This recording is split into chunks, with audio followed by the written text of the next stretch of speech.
The cold of the stone pierces the thin fabric, clinging to her skin like ancient guilt. She is kneeling, but not by choice.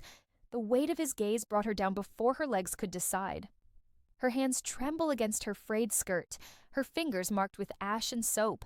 In the background, the murmur of the court dissolves, and only the sound of her own breathing remains, short, uneven, fragile as glass about to shatter.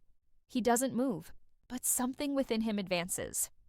And she knows, without knowing how, that this moment will change everything. Before we delve into this story, leave your comment with a rating from 1 to 10 and tell us which city you're joining us from. May this moment bring reflection and emotion to your heart.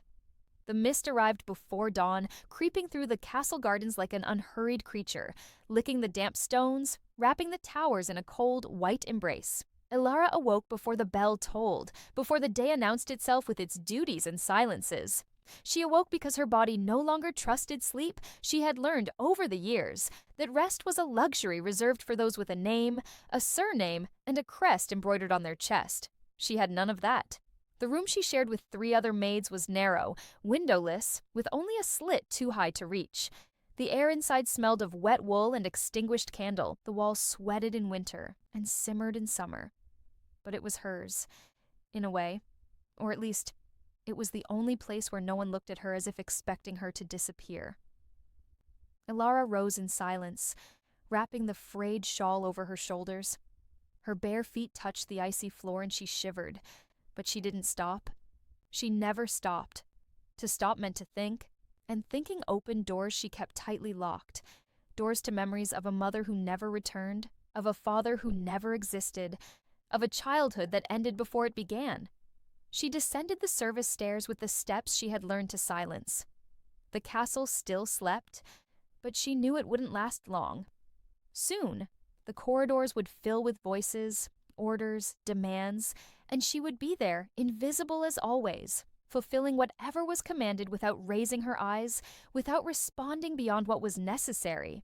That was how one survived. The kitchen was already lit when she arrived.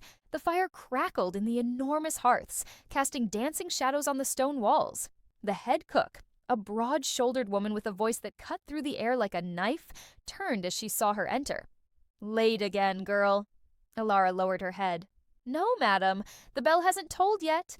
"Then you're too early," the woman snorted. But there was no real venom in her words. It was just the tone of someone too tired to waste energy on kindness. "Go fetch water, 3 buckets, and don't spill a drop on the way." Elara nodded and left before more orders could arrive. The well was in the outer courtyard, near the stables. The path there was covered with uneven stones that hurt her bare feet, but she no longer felt it, or she pretended not to feel. It was hard to tell the difference. The mist hadn't completely dissipated yet. It enveloped everything in a milky gloom, soft and deceptive. Elara plunged the bucket into the well, hearing the echo of the water below, deep and distant like a guarded secret. She pulled the rope with force, feeling her arm muscles burn. The heavy bucket rose, overflowing, and she rested it on the stone ground before returning for the second. That's when she heard footsteps. They weren't ordinary footsteps. There was weight to them, but also control, as if each movement was measured, intentional. Elara turned slowly, her heart pounding without permission, and she saw him. He stood a few feet away, cloaked in a dark mantle that merged with the mist. The faint morning light barely touched his face, but it was enough for her to recognize his sharp features, his erect posture, his gaze that seemed to pierce through the world as if everything were made of glass. Lord Adrian Blackthorn, the lord of the castle, the man everyone feared and none dared to defy. They said he had inherited the title young after his father disappeared under circumstances never clarified. They said he didn't smile, that he spoke little, that his eyes could freeze the blood of anyone who met them. They said many things, but Elara had never allowed herself to listen closely. Men like him didn't look at women like her. She was just another face among many. Disposable, replaceable, invisible. Or at least, she should be. But now he was there, looking at her. Elara felt the air flee her lungs. Her hands trembled around the bucket rope. She wanted to look away, but couldn't. It was as if something in him held her captive, a silent force that needed no chains to immobilize. "You are new," he said, and his voice was deep, deliberate, as cold as the surrounding air. Elara swallowed hard. The words scrambled in her throat before she could force them out. "No, my lord. I've been here for 3 years." He tilted his head slightly, as if considering it. His eyes, dark as spilled ink, didn't blink. 3 years, he repeated, and there was something strange in his tone, something she couldn't decipher. "And I have never seen you." She didn't know what to answer. There was no right answer, so she remained silent, her eyes downcast, her body tense as a rope about to snap. He took a step forward. Just one. But it was enough for the space between them to become suffocating. "What is your name?" The question fell like a weight. Elara felt her mouth go dry. "Elara, my lord. Elara," he repeated, and the name sounded different coming from him, as if gaining a new form, an unexpected texture. An ancient name. She didn't answer. She didn't know if she should. The silence stretched, dense and strange. He continued to observe her, and she felt each second as if it were a blade slowly passing over her skin, not cutting, just threatening. Then, without warning, he turned and walked back to the castle, his mantle rippling behind him like smoke. Elara stood still, her heart pounding erratically, her hands still clutching the bucket rope. She didn't know what had happened, but something had changed.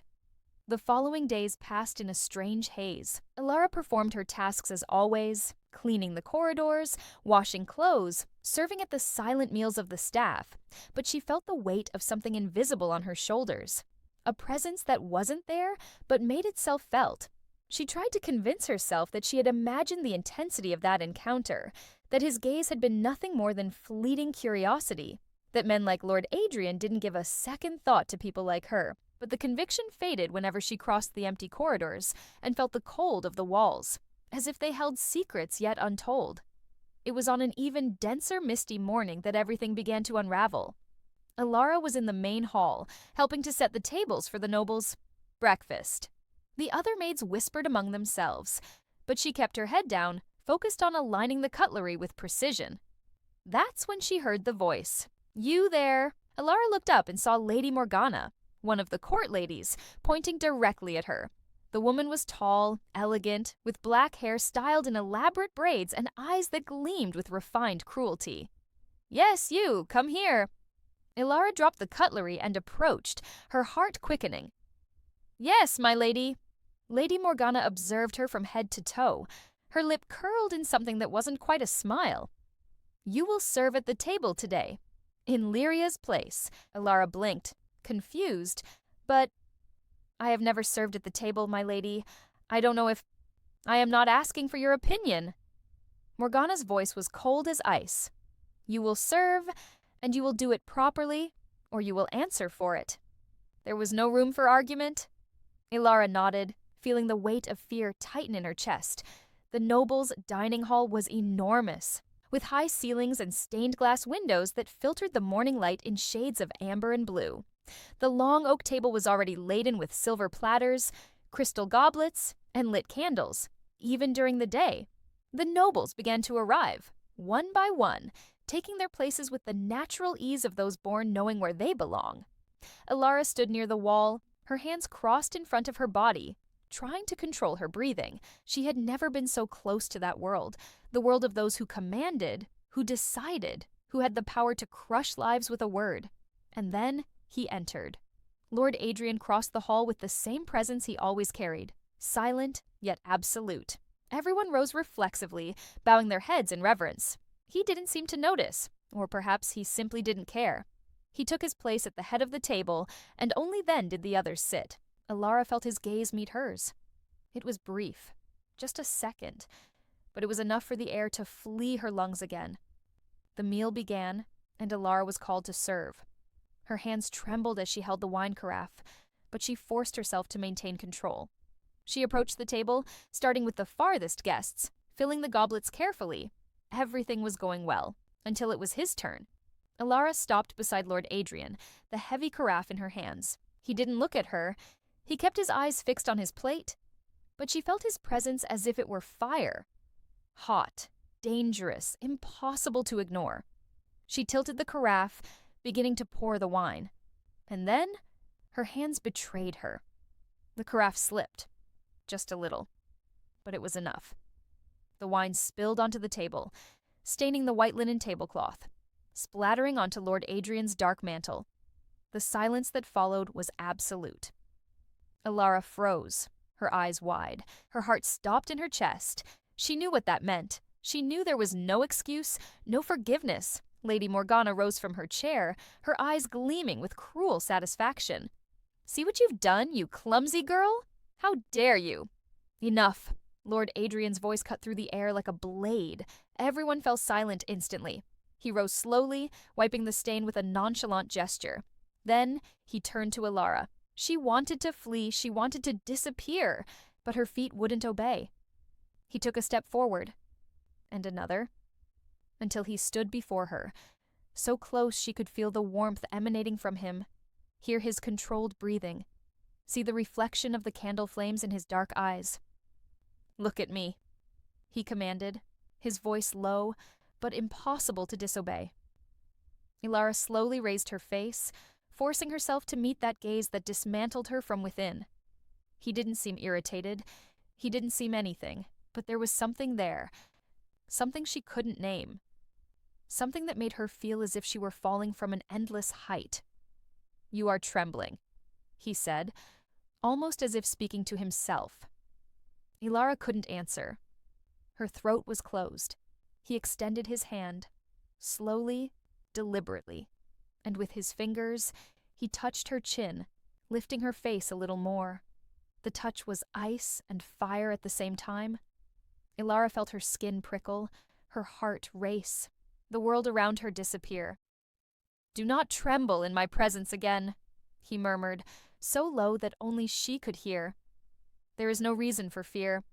Then he released her. He turned to the table, to the nobles who watched, dumbfounded. "The meal is over," and he left the hall, leaving a heavy, stunned silence behind. Ilara stood still feeling the phantom of his touch on her face, still trying to understand what had happened. Lady Morgana glared at her, but said nothing. No one did.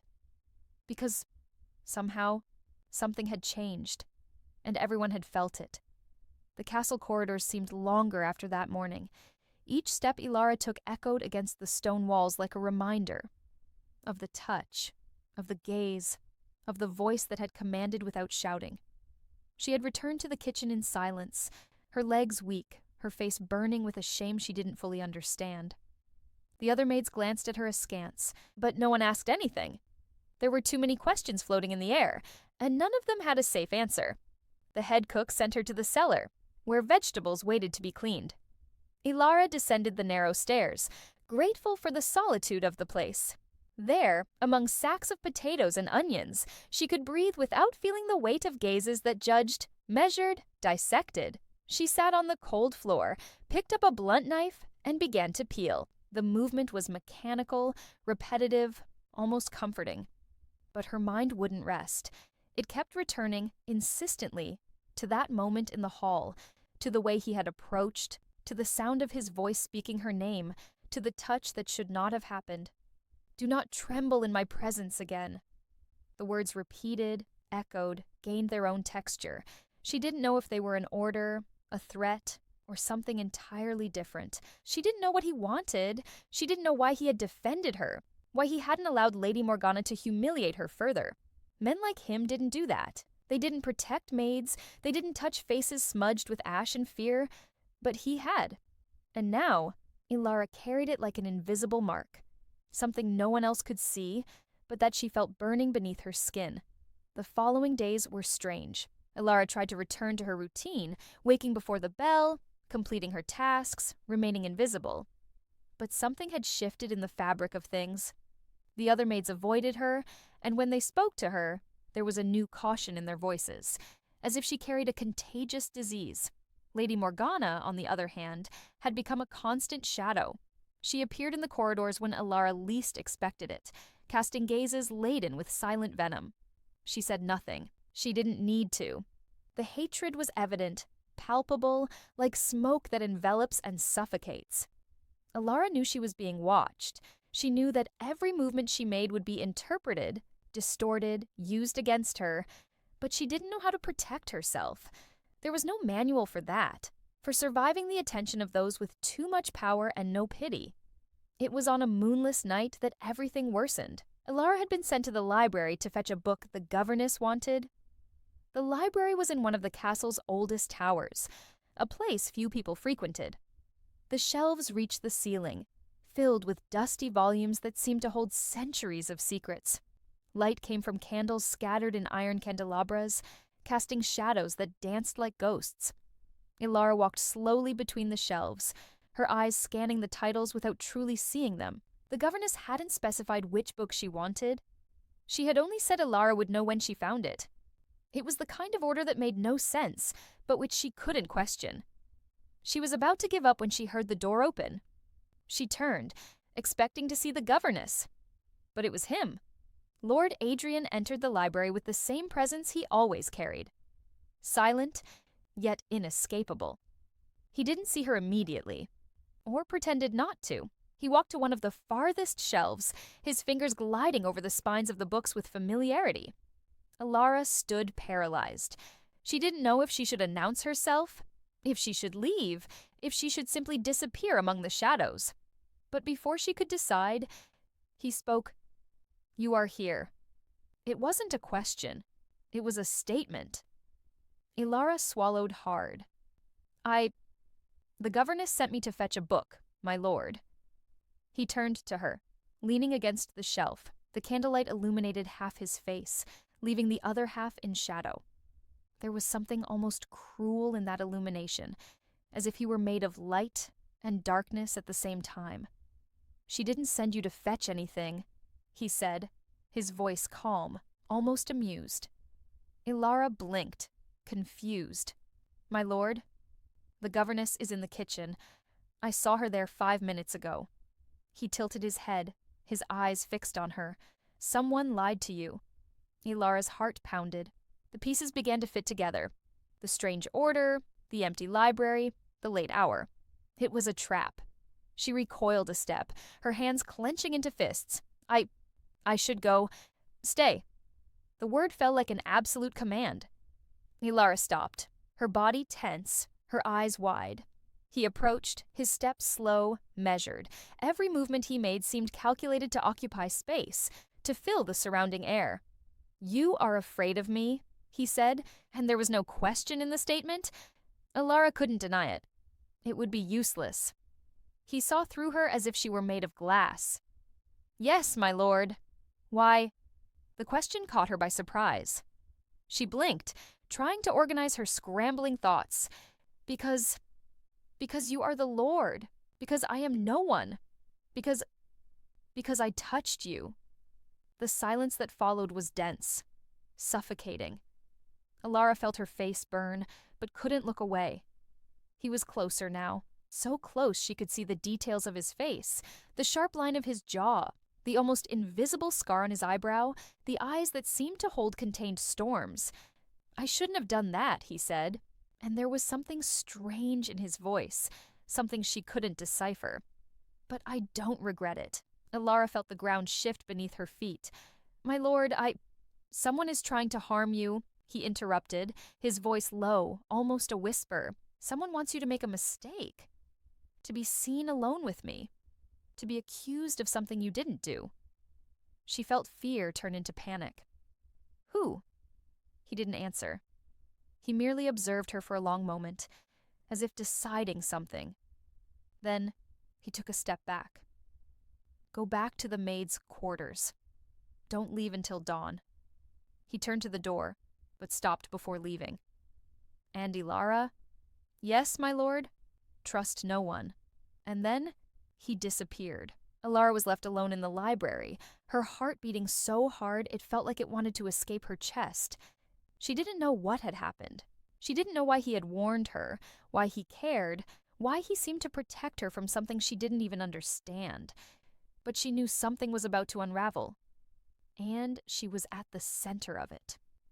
The next morning, the castle awoke in turmoil.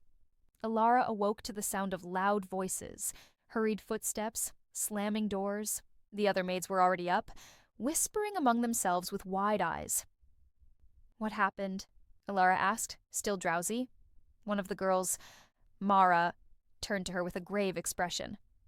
Lady Morgana accused someone of theft. They say it was one of the maids. They're searching everywhere. Elara's blood ran cold. Who was accused? Mara looked at her with something that resembled pity. They haven't said the name yet, but they're searching the rooms. Elara felt panic rise in her throat. She got up quickly, putting on whatever she found first. She needed to know what was happening. She needed to understand. She hurried down the stairs, almost stumbling on the steps. The main corridor was filled with guards, nobles, and servants.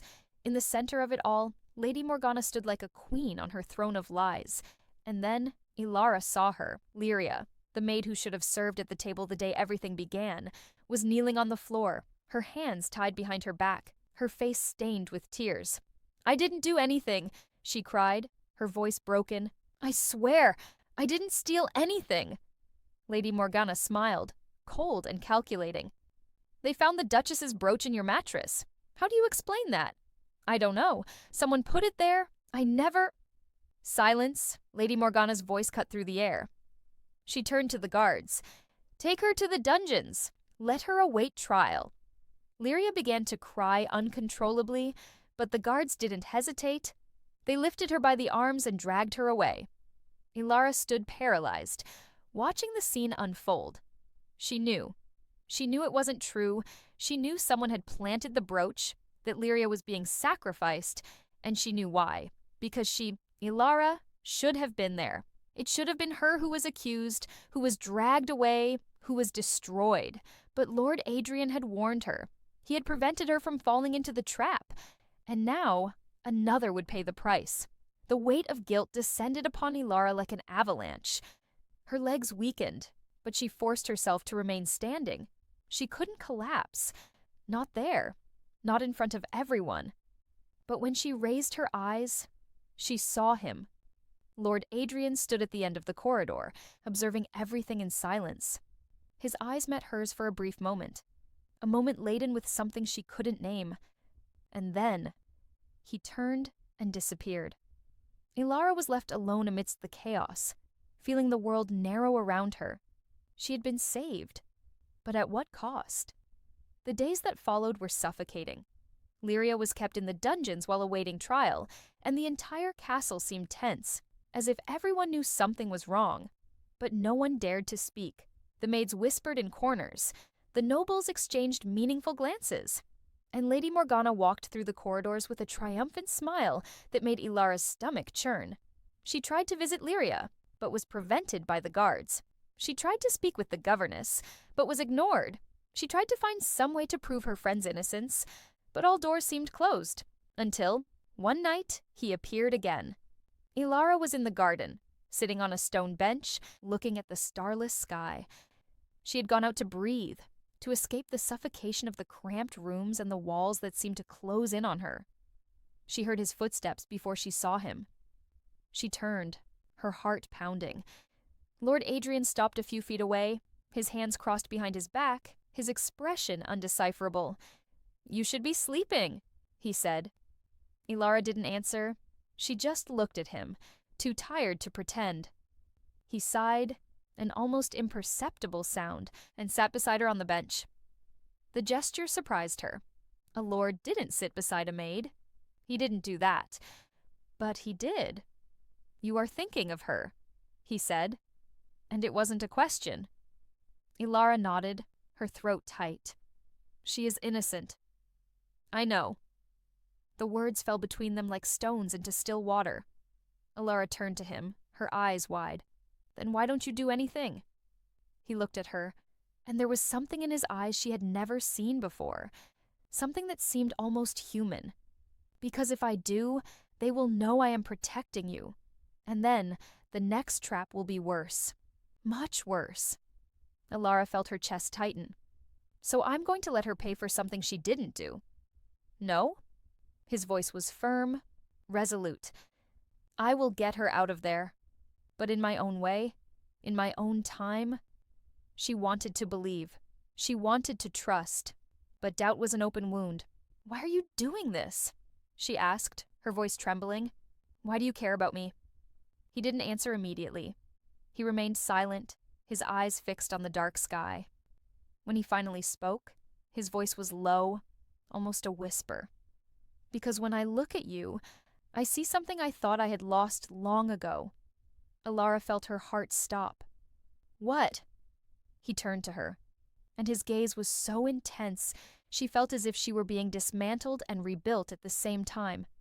Innocence. The word hung in the air between them, heavy and fragile. The word hung between them like a confession forcibly extracted.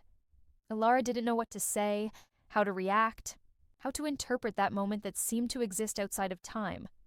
The wind blew cold through the garden, carrying the scent of damp earth and dead leaves, but she barely felt it.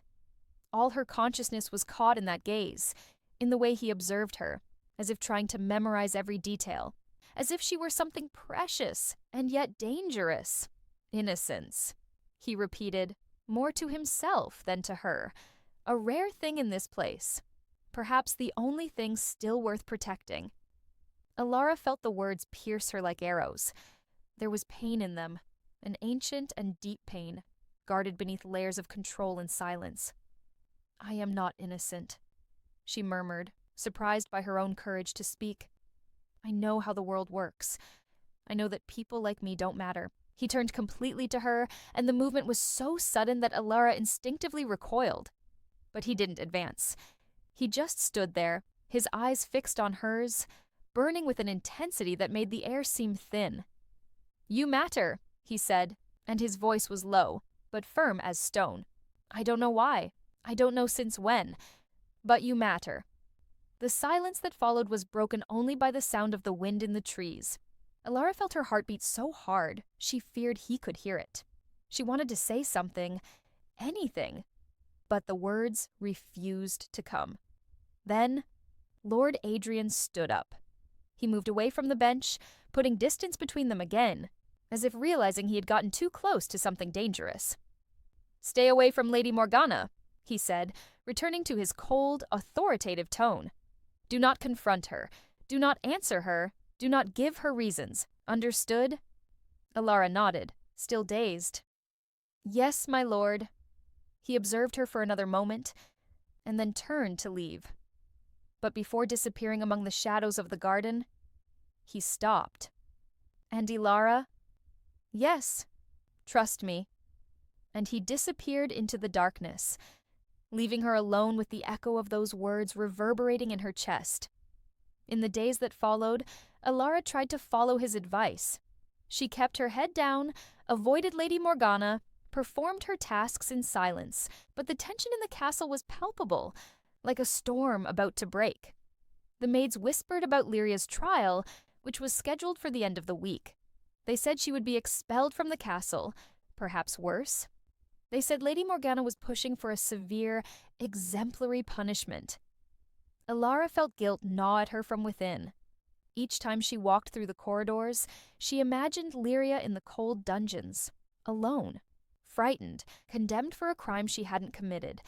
She knew she should do something, but she didn't know what. She had no power, no voice, nothing but the promise of a man she barely knew.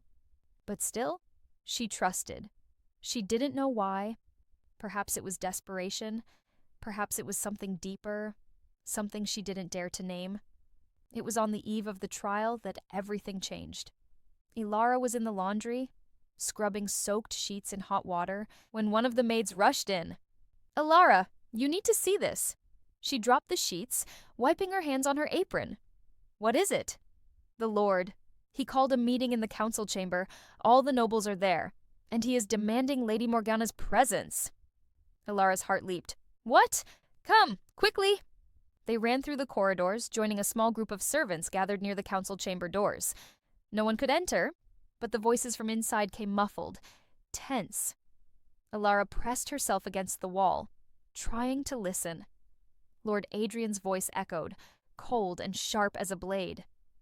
"Lady Morgana, you accuse the maid Lyria of stealing the Duchess's brooch, but I have here a testimony that contradicts your version." There was a heavy silence. "What testimony?" Morgana's voice was tense, but still arrogant. "The Duchess's own." The murmur that followed was audible even from outside. Ilara held her breath. The Duchess confirmed that she had lent the brooch to one of the ladies the night before the alleged theft, and that this lady returned it in the morning, precisely at the moment you, Lady Morgana, claimed to have lost it. That's ridiculous. And there's more. His voice cut hers off without mercy. 2 guards testified that they saw you entering the maids' quarters the night before the accusation. Alone. For no apparent reason. The silence that followed was deafening. You planted the brooch, Lady Morgana, and then accused an innocent person of a crime you yourself orchestrated? That's absurd. You have no proof. I have all the necessary proof. And if you continue to deny it, I will have every single one of them presented publicly. Before all the nobles of this castle, his voice was pure ice. The choice is yours. There was a long silence. And then, the sound of hurried footsteps. The door burst open violently, and Lady Morgana exited like a storm, her face red with humiliation and fury. She passed the maids without looking at any of them. But when her eyes met Ilara's, the hatred there was so intense it almost felt physical. Ilara recoiled, her heart pounding. Lady Morgana continued on her way, disappearing down the corridors. And then Lord Adrian appeared at the door. He looked at the assembled servants, his face impassive. "Release Lyria, immediately." The guards hurried to obey. Ilara stood still processing what had happened. He had kept his promise. He had saved Lyria. He had risked his position, his reputation, to protect someone no one else would care about. And when his eyes met hers for a brief instant, Ilara understood. He hadn't done it just for Lyria. He had done it for her. That night, Ilara couldn't sleep. She lay awake, listening to the sound of rain beating against the windows, her mind circling. Lyria had been freed, but Lady Morgana's threat still hung over them like a dark cloud. And now, with the public humiliation, the noblewoman's hatred would only intensify. Ilara knew she should be afraid. She knew she should be preparing for the worst.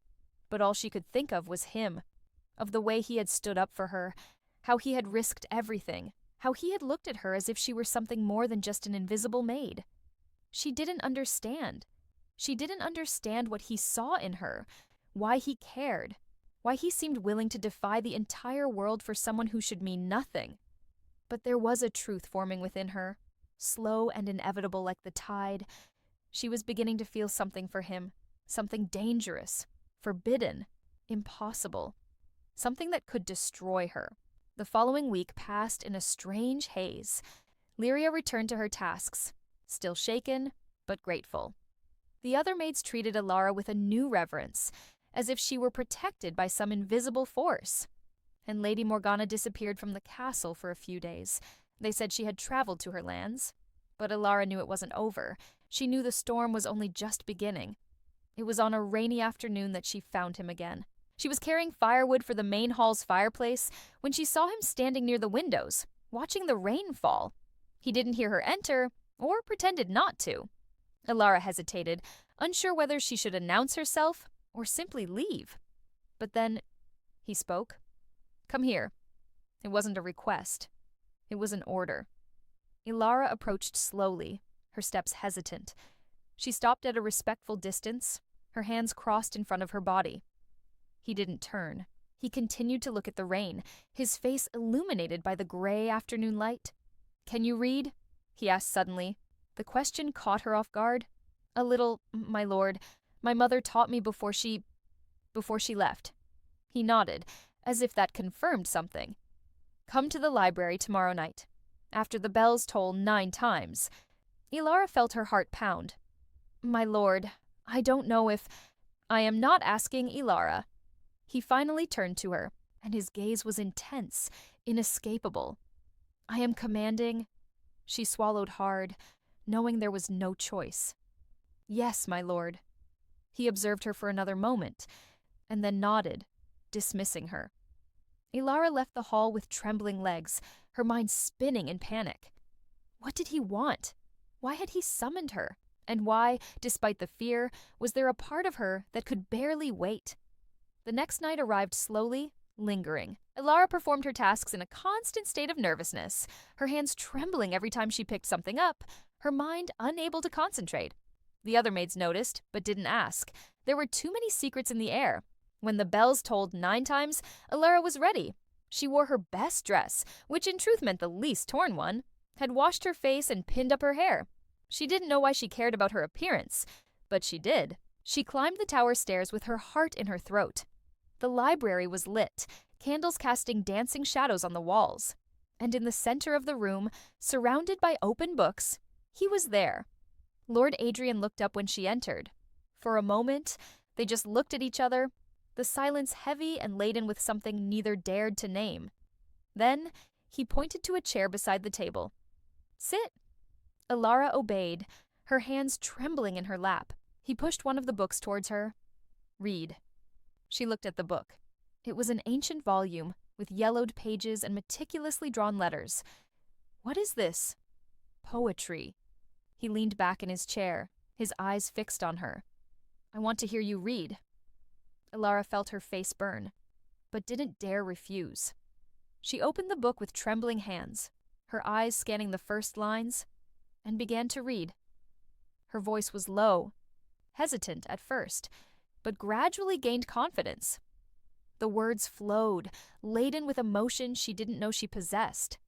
And as she read, she felt his gaze upon her, constant, intense, inescapable. When she finished the first poem, he said nothing. He merely nodded for her to continue, and she continued. They read together late into the night, and at some point, Elara realized she had forgotten her fear. She had forgotten the difference between them, the abyss that separated them. There was only that moment. The words, the candles, the rain outside. And when he finally dismissed her, too late for it to be safe, Elara left the library feeling as if she had left a part of herself behind, a part she didn't know if she wanted back. Their meetings in the library became secret rituals. Every night, after the bells tolled 9 times, Elara climbed the tower stairs with her heart pounding erratically. And every night, he was there, waiting among books and candles, as if that were the only place in the castle where they could exist without the chains of their roles. They read together poetry, history, ancient tales of distant lands. Sometimes he read to her, his deep voice transforming the words into music. Other times, she read to him and felt the weight of his gaze upon her as a physical presence, warm and impossible to ignore. They spoke little. The unspoken words were more eloquent than any conversation. The way he adjusted a candle when the light faltered. The way she turned the pages with almost reverent care. How the silences between them were comfortable instead of tense. But there was danger in those meetings. Elara knew it. Each night she climbed those stairs was a risk. If someone saw her, if someone knew, the consequences would be devastating. For her, certainly. For him, perhaps. And yet, she went, because in those stolen hours, she wasn't just a maid. She was someone who mattered. Someone who existed not just to serve, but to be seen, heard, remembered. It was on one of those nights that everything changed. Elara arrived at the library as always, but found the door ajar. She hesitated, her hand hovering over the doorknob. Something was different. The air felt denser, charged with an electricity she couldn't name. She pushed the door slowly. Lord Adrian stood near the window, looking out at the night. He didn't turn when she entered. He remained motionless, his hands crossed behind his back, his silhouette outlined against the faint moonlight. "Close the door," he said, his voice low. Elara obeyed, her heart quickening. Something was wrong. She could feel it in the atmosphere, in the way he seemed tense, as if he were holding something within himself with effort.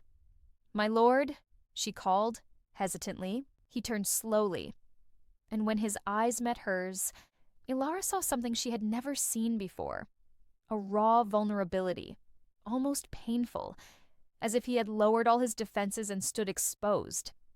"This cannot continue," he said, and the words came out heavy, laden with something that seemed like regret.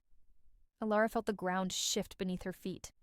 "My lord, You need to stop coming here." He took a step forward, and another, until he was too close. So close she could see the shadows beneath his eyes, the signs of sleepless nights. "People are starting to notice, to talk, and when they start to talk—" He didn't finish the sentence. He didn't need to. Ilara felt her throat tighten. "I understand." "No." The word came out almost as a growl. "You don't understand." He moved even closer, and now she could feel the warmth emanating from him. She could hear his controlled breathing. She could see the tension in every line of his body. "You don't understand what you are doing to me," he murmured, and his voice was so low she could barely hear it. "Since the day I saw you in the courtyard, with the rain falling and that look, since then, I can't stop thinking about you. And that is dangerous. For you. For me. For everything." Ilara couldn't breathe. His words pierced her like arrows, opening wounds and healing them at the same time. "Then why did you call me here?" she whispered, her voice trembling. "If it's so dangerous, why didn't you leave me in peace from the beginning?" He closed his eyes, as if the question pained him. "Because I can't." When he opened them again, there was an intensity in them that made the world around them disappear. "God knows I tried. But I can't." The silence that followed was dense, suffocating. Ilara felt tears burn in her eyes, but refused to let them fall. "What do you want from me?" she asked, and her voice came out broken. He raised his hand, slowly, hesitantly, as if approaching something wild that might flee. His fingers touched her face, so soft she barely felt it. But she did feel it, like an electric shock running through every nerve. "I want you to stay," he whispered, his voice hoarse. "But I need you to go. Do you understand the curse in that?"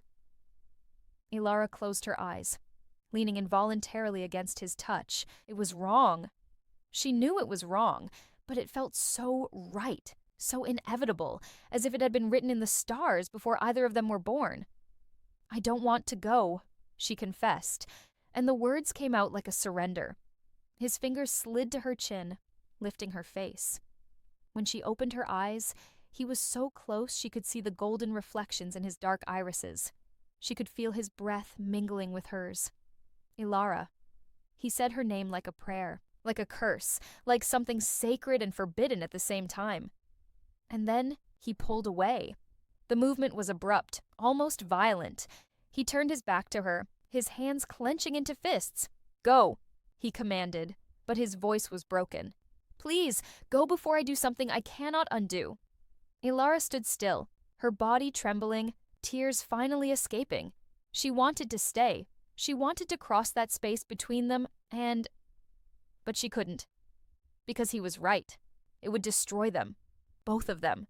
So, she turned and left, each step weighing like lead. And when the door closed behind her, she heard a sound. Low, muffled, desperate. He had punched the wall. The days that followed were torture. Ilara performed her tasks in a state of numbness, her body moving by reflex while her mind was trapped in that library, in that moment, in those words. "I can't stop thinking about you." She repeated the words to herself like a mantra, like a wound she couldn't stop touching. She knew she should forget, should bury it deep in her memory and move on. But she couldn't, because she also couldn't stop thinking about him, of the way he looked at her, as if she were something precious and yet dangerous, of the way his voice changed when he said her name, of his touch, so brief yet so intense that it still burned on her skin days later. She was falling. She knew it. She was falling into something from which there would be no return. And the worst part was that she didn't care. It was Lady Morgana who broke the fragile balance.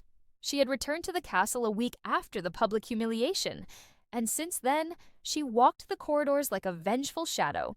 She hadn't confronted Ilara directly, but the glances she cast were laden with such intense hatred that they burned. Ilara tried to avoid her, as Lord Adrian had commanded, but the castle wasn't large enough to hide forever. It was on a cold afternoon, while Ilara was carrying clean laundry to the upper chambers. That had happened. Lady Morgana appeared in the corridor, accompanied by 2 other court ladies. When she saw Ilara, the smile that formed on her lips was sharp as broken glass. "Look here," she said, her voice loud enough for everyone in the corridor to hear. "The Lord's favorite maid." Ilara felt her blood run cold. She lowered her head, trying to pass, but Morgana blocked her way. "Where do you think you're going?"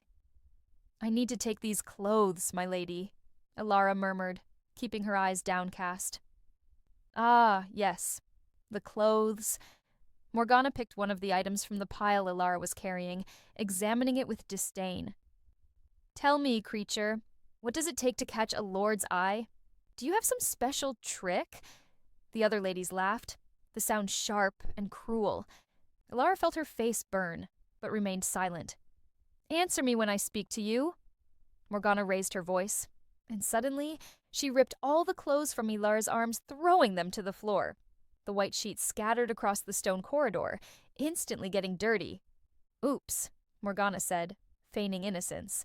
"How clumsy of me." Ilara knelt slowly, beginning to gather the items.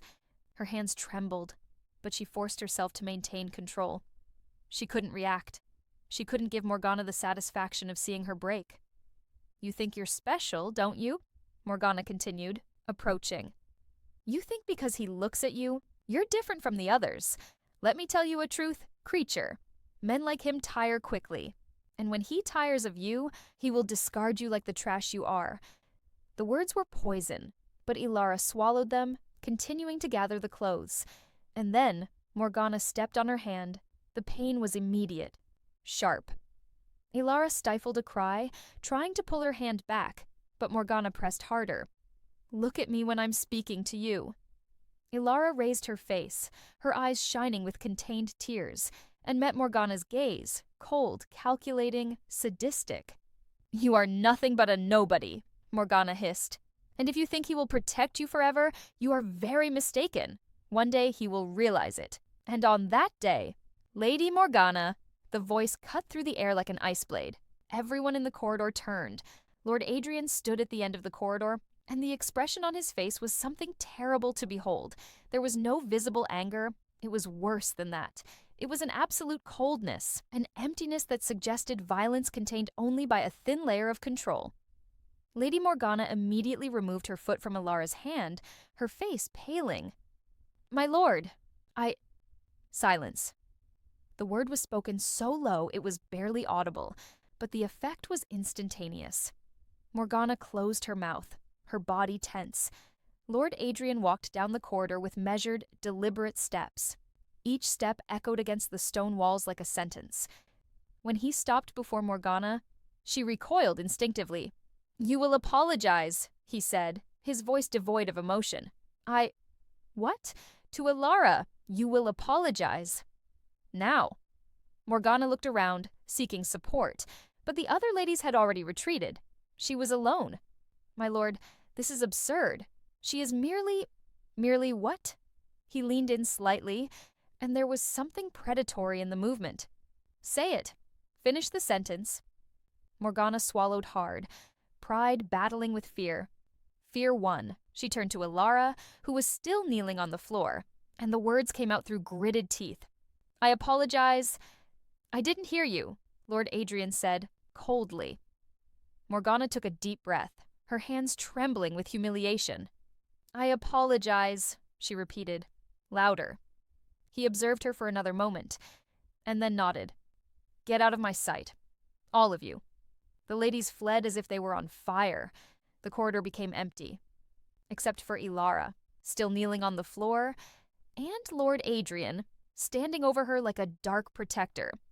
He slowly knelt, coming to her eye level.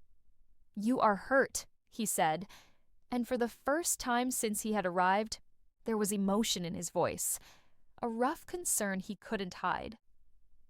Ilara looked at her hand. It was red, sore, but not gravely injured. "I'm fine," she murmured. "You're not?" He took her hand carefully, examining it.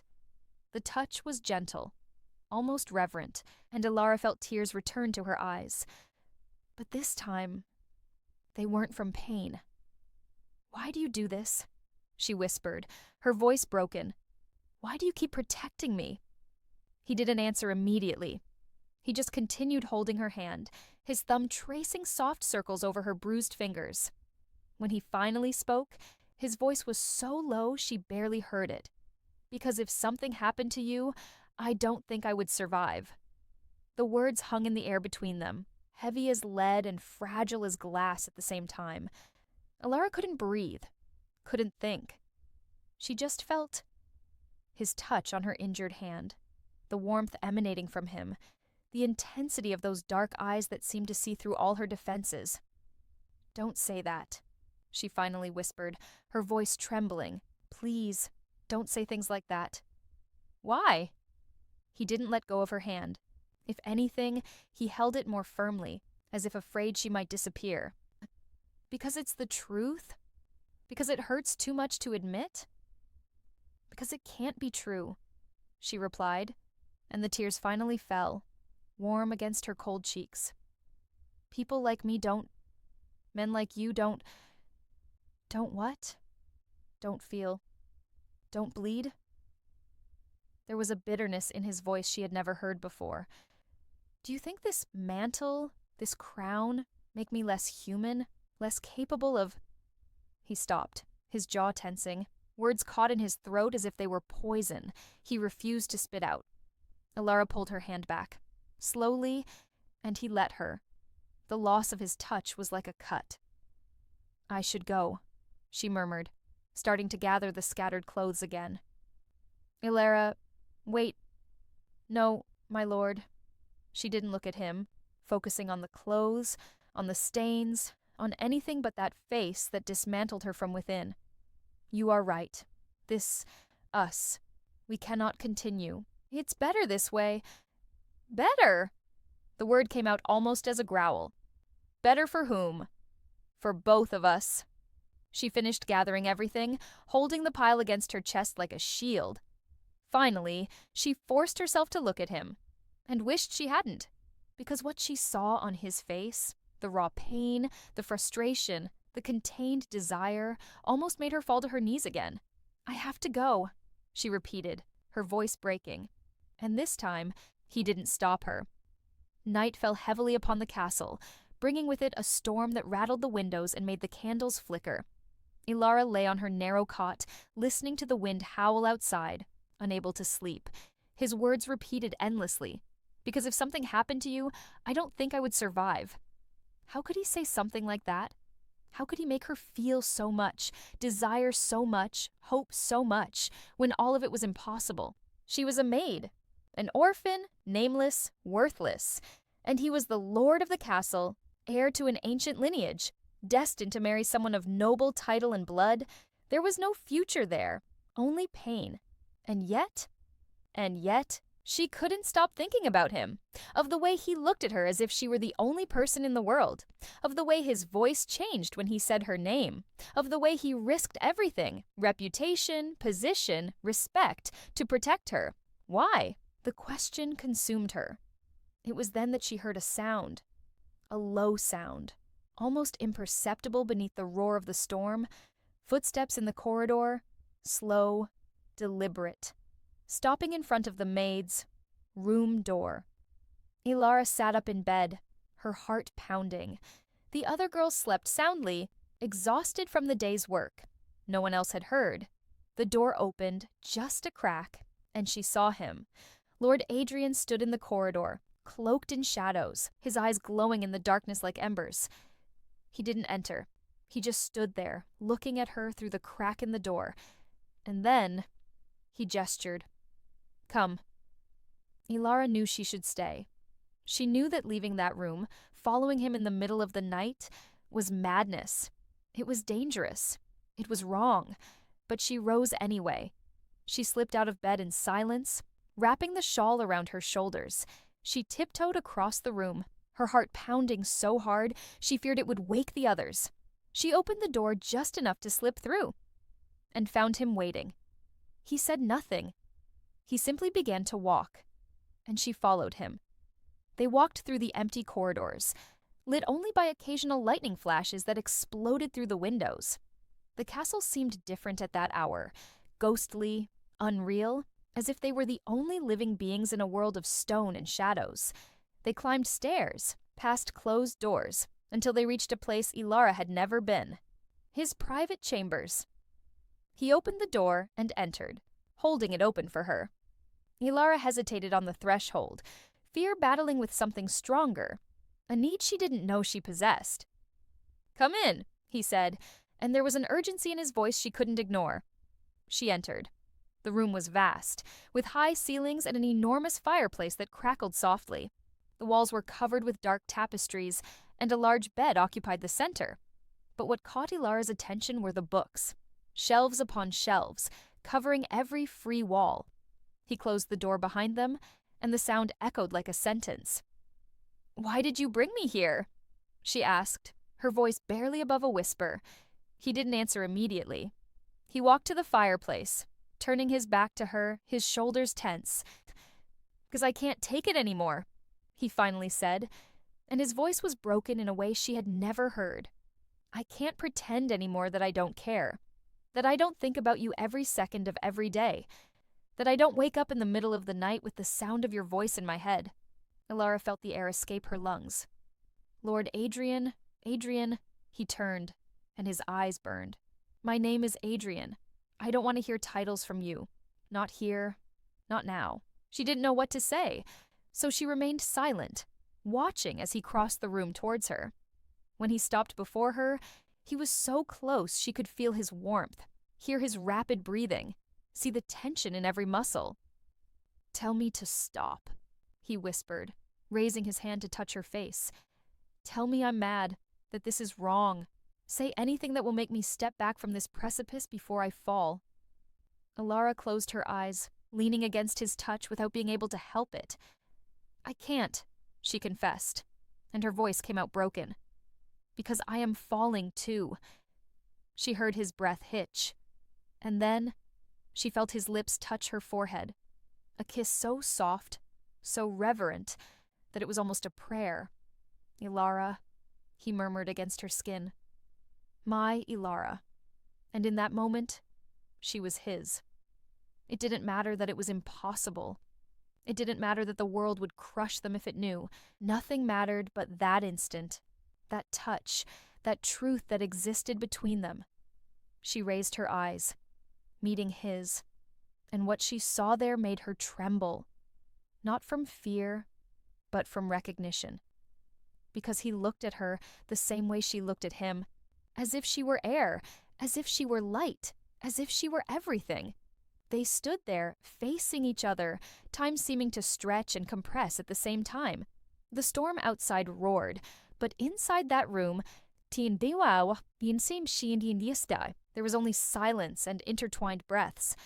Adrian raised his other hand, cradling her face between his palms, his thumbs tracing the contours of her cheekbones, the line of her jaw, as if memorizing every detail. "You are so beautiful," he whispered, and there was wonder in his voice, as if he were seeing for the first time. "How did I never see you before?" Ilara felt tears burn again, but now they were different. Not from pain, but from something so intense it hurt in a different way. "I was always here," she replied, her voice trembling. "I know." He rested his forehead against hers, closing his eyes. "I was blind, trapped in a world of obligations and duties and emptiness. And then you appeared, trembling in the rain, and it was as if someone had lit a flame in the middle of the darkness. Adrian," she said his name for the first time, and he shivered upon hearing it. "Say it again." "Adrian." He smiled, a small, almost painful but real smile, and Ilara realized she had never seen him smile before. "I never thought my name could sound like that," he murmured. "How?" As if it meant something. His fingers slid through her hair, loose and disheveled, and she leaned into the touch like a flower seeking light. "Stay with me tonight," he pleaded, and there was no command in his voice, only supplication. "Just stay. It doesn't have to be anything more than that. Just don't leave me alone." Elara knew she should say no. She knew that every minute she spent there was a minute closer to destruction. But when she looked into his eyes and saw the loneliness that echoed her own, the answer came out before she could think. "I'll stay." They sat near the fireplace, wrapped in heavy blankets.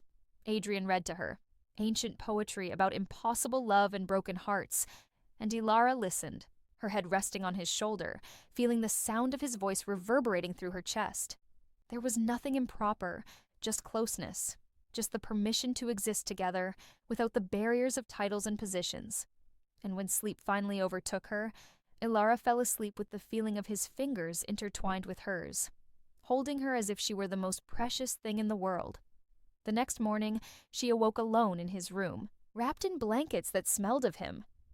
There was a note on the bedside table, written in elegant handwriting. It simply said, "You are my weakness, my secret, my only truth." Elara held the paper against her chest, tears falling freely now, because she knew it couldn't last. She knew that reality would come to claim its price, but for one night, she had been loved, and that, perhaps, would have to be enough. The following days were a fragile balance between worlds. During the day, Elara performed her tasks as always, invisible among the castle's shadows, but at night, when the castle slept, she would go up to his chambers. They never spoke of what it meant. They never made impossible plans. They simply existed together in those stolen hours, reading, talking, simply being side by side. Adrian told her things he had never told anyone, about his mother who died when he was a child, about his father who disappeared leaving only debts and mysteries, about the weight of a crown he never wanted but was forced to wear. And Elara, in turn, spoke of her mother who was gone, of the years of loneliness, of the dreams she had learned to bury because dreaming was dangerous when one had nothing. They became mirrors of each other, two lonely souls finding solace in the only person who understood. But the world outside didn't forget. It didn't forgive, and the approaching storm was greater than either of them imagined. It was Lady Morgana who brought it. One morning, a messenger arrived at the castle. He came from the capital, bringing news and orders from the royal court. Lord Adrian Blackthorne was to be married. The bride had already been chosen, Lady Isadora, daughter of a powerful duke, a political alliance that would ensure peace and prosperity for the lands. The wedding would take place in 3 weeks, and there was no choice, no escape. When Elara heard the news, she was in the kitchen, peeling potatoes. She heard the maids whisper, saw the excitement mixed with pity in their eyes, and felt her world collapse. That night, when she climbed the stairs to his chambers, she found him standing by the window, looking out into the darkness. He didn't turn when she entered. "You knew," he said, and it wasn't a question. Yes, the silence stretched, heavy as lead. "I cannot refuse," he finally said, his voice tense. "Not without destroying everything. The lands, the people who depend on me, the peace that took years to build. I know. Elara. I know, Adrian." She crossed the room, standing beside him. "I always knew. We both knew." He turned to her, and what she saw on his face broke her from within. Raw pain, despair, impotent fury. "Then why?" he asked, and his voice was hoarse. "Why does this hurt so much?" She raised her hand, touching his face with tenderness. Because it was real. The words were simple, but they carried the weight of everything. Adrian pulled her into his arms, holding her so tightly she could barely breathe. And she let him because she knew it was goodbye. "I love you," he whispered against her hair, and the words came out broken, like a confession and a curse. "God help me. I love you." Elara closed her eyes, tears falling freely now. "I do too." And there, in each other's arms, they let the world outside crumble. The 3 weeks that followed were the longest and the shortest of Elara's life. Long because each day was a silent torture, watching the wedding preparations unfold around her like an inevitable storm. Short because each night spent with Adrian was one night less, a stolen moment that slipped through her fingers like sand. The castle buzzed with activity. Carriages arrived daily, bringing nobles from distant lands, elaborate gifts, fine fabrics for the bride's gown. Lady Isadora arrived a week after the announcement, a beautiful woman with honey-colored hair and green eyes, a polite smile, and impeccable manners. Elara saw her from afar, serving at meals, passing through the corridors. And each time she saw her beside Adrian, something inside her died a little more, because Isadora was perfect, exactly the kind of woman a lord should have, refined, cultured, of noble lineage. She spoke 3 languages, played the harp, understood politics and etiquette. She was everything Elara would never be. And Adrian was kind to her, respectful, attentive, as a good groom should be. But Elara saw the tension in his shoulders, the way his smiles never reached his eyes, how his hands clenched into fists when no one was looking. He was dying inside, just like her. It was Lady Morgana who decided to tighten the noose. Elara was in the stables, feeding the horses, when she appeared. She wasn't alone. 2 other ladies accompanied her, all dressed in shimmering silks, completely out of place in that environment of hay and manure. "So this is where you hide," Morgana said, her smile sharp as glass. "Interesting choice." Elara continued her work, refusing to take the bait. "I came to bring you news," Morgana continued, approaching. "Or perhaps a lesson? I'm not sure yet." Elara didn't answer. "You think he loves you, don't you?" The words were pure poison. "You think you're special? That somehow you've captured his heart?" Elara felt her stomach churn, but maintained a neutral expression. Morgana laughed, the sound sharp and cruel. "Let me tell you a secret, creature. Men like Lord Adrian don't love people like you. They use them, amuse themselves, and then discard them." She leaned in, her voice dropping to a poisonous whisper. "Do you think you're the first? The only one? How many maids do you think have passed through those chambers before you?" The words were like knives, cutting deep. Elara knew they were lies. She knew by the way Adrian looked at her, touched her, spoke. But doubt was a parasite that fed on insecurity. "And now," Morgana continued, triumphant, "he will marry a real woman, a noble woman, and you will stay here, cleaning dirt, remembering how foolish you were to believe you meant anything." Elara finally turned, her eyes meeting Morgana's, and what she saw there made the noble woman recoil a step. There was no fear, no shame, only a quiet dignity that disarmed more than any scream. "You are right," Elara said calmly. "I am a maid, without title, without name, without a future." She took a step forward, and Morgana recoiled another. "But at least I know what it's like to be loved for who I am, not for what I possess. Can you say the same?" The silence that followed was absolute. The other ladies looked at Morgana, expecting an explosion, but Morgana merely stared at her. Her eyes narrowed, her face pale with contained fury. "You will regret this," she hissed, and left, her skirts dragging through the dirty hay. Elara stood still, her body trembling with adrenaline. She knew she had made a mistake. She knew Morgana wouldn't let it pass, but she didn't regret it. That night, Adrian was different. Tense, distant, looking out the window as if searching for something he couldn't find. "What happened?" Elara asked, approaching. He didn't turn. "Lady Morgana came to see me today. She said she has compromising information." Elara's blood ran cold. "About us." She didn't speak clearly, but the implication was there. He finally turned, and his eyes were dark. "She is waiting for the right moment. The moment when she can cause the most damage." "The wedding," Elara whispered. "Yes."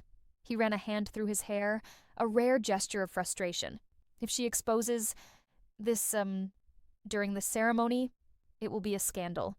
The alliance will be broken, the lands will fall into conflict, and you—" He didn't finish. He didn't need to. Elara knew exactly what would happen to her. She would be expelled from the castle, branded as a seductress, destroyed in every sense. Perhaps worse. "So that's it?" she said, her voice surprisingly firm. "I have to leave." "No!" The word came out explosively, desperately. Adrian crossed the room, holding her shoulders. "I won't let you go. Not like this." "Adrian, there's no choice." "There's always a choice." His eyes burned with an intensity that frightened her. "I can renounce my title. We can flee, go somewhere where no one knows us, and leave all these people to their fate. All the villages, the peasants, those who depend on you." Ilara held his face, forcing him to look at her. "You are not that man. You do not abandon responsibilities because of me. You are not just because of. You are everything." The words broke and healed her at the same time. "And you are the man who has always been responsible, just honorable." She smiled, even with tears falling. "Don't ask me to be the person who destroys that." Adrian pulled her into his arms, holding her as if he could prevent the world from separating them solely by force of will. "So what do we do?" He whispered against her hair. "You get married, you fulfill your duty, you protect your people." She took a deep breath, gathering strength she didn't know she had. "And I will leave. Before the wedding. Before Morgana can use us." Ilara, "No, it's the only way." She pulled away, wiping her tears. "If I'm not here, she'll have nothing. No proof, no witness, just rumors that can be denied." He looked at her for a long moment, and she saw the exact moment he understood she was right. The pain that crossed his face was almost unbearable to witness. "When?" he asked, his voice broken. "Tomorrow, before dawn." Silence weighed between them like a death sentence. "So this is our last night," he finally said. "Yes." He extended his hand, and she took it. And they spent that last night as they had spent all the others, side by side, in silence sometimes, talking others, just existing together. But this time, every moment tasted of farewell. Ilara left before the sun rose. She took only a small bundle with her few possessions, and the note Adrian had written that first night. It was all she had of him, all she could keep. The castle still slept when she crossed the courtyard for the last time. The mist enveloped everything in a white mantle, transforming the world into something ghostly, unreal. She didn't look back. She couldn't. If she looked, she wouldn't have the strength to continue. But when she reached the gate, she found him waiting. Adrian was there, cloaked in his dark mantle, his face partially hidden by the shadows. They hadn't arranged to say goodbye. It was too risky, but he had come anyway. "I had to see you one last time," he said, his voice hoarse. Ilara didn't trust her own voice to speak. She just nodded. He approached, raising his hands to cup her face one last time. "You are the most precious thing I have ever had," he whispered, "and the hardest to let go of." "Adrian, no, let me say it." His fingers traced the contours of her face, memorizing. "Wherever you go, be happy. Find someone who can give you what I cannot. Build a life. And if someday, by some miracle, we meet again." He didn't finish. He didn't need to. Ilara rose on her tiptoes, pressing her lips against his in a kiss that was a promise and a farewell, a beginning and an end, all at the same time. When they pulled apart, both were crying. "I love you," she whispered. "I will always love you." "I know." He smiled, even with tears in his eyes. "I do too." And then she turned and walked through the gate. She walked down the misty road, each step weighing like lead. She didn't look back. She couldn't. But she knew he was there, watching, until she disappeared into the mist. Ilara walked for days, through villages and forests, sleeping where she could, eating when she managed. With each step that took her further from the castle, a part of her died, but she continued, because love sometimes meant letting go. She found work in a distant village, a small inn that needed help in the kitchen. The owners were an elderly couple who asked no questions, and Ilara was grateful for that. Life there was simple, waking, working, sleeping. No drama, no danger, no... Without him, Nights were the worst. When she lay in her small room at the back of the inn, looking at the wooden ceiling, all she could think of was him. She imagined the wedding happening, Adrian beside Isadora, exchanging vows that should have been for someone else. She imagined him smiling, even if the smile didn't reach his eyes. She imagined him